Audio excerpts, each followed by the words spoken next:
नई नई बहू आयशा घर आई। बहू अपनी सास को पसंद नहीं करती थी।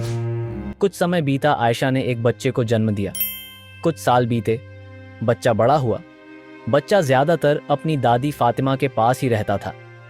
कुछ समय बाद सास की तबीयत बहुत खराब रहने लगी। ज्यादा तबीयत खराब होने की वजह से बहू और बेटा माँ को बोझ समझने लगे थे। फिर आयशा ने अपने पति से कहा, सुनो, तुम अपनी अम्मी को ले जाकर कहीं कब्र खोदकर दफना दो। वैसे भी अब आपकी अम्मी में कुछ नहीं बचा। बेटे करीम ने कहा, मगर लोग क्या कहेंगे? अगर लोग पूछे तो बोल देना कि इलाज करवाने शहर गया था, अम्मी का इंतकाल हो गया था, मैंने वहीं पर दफना दिया। अब रात हो गई थी। बहू और बेटा अपनी माँ को उठाकर एक सब्जी गड्डी में डालकर कब्रिस्तान में ले जाते हैं। करीम अपनी माँ की कब्र खोद रहा था। वहीं थोड़ी दूर उसका बेटा यूसुफ भी एक आम के पेड़ के नीचे एक गड्ढा खोदने में लगा था।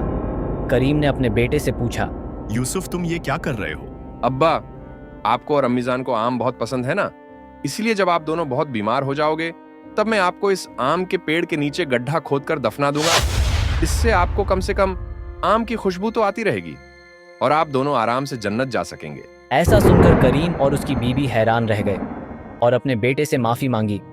तो दोस्तों, कहानी की सीख, जैसा करोगे वैसा भरोगे। कहानी कैसी लगी कमेंट में जरूर बताएं और सब्सक्राइब करना न भूलें।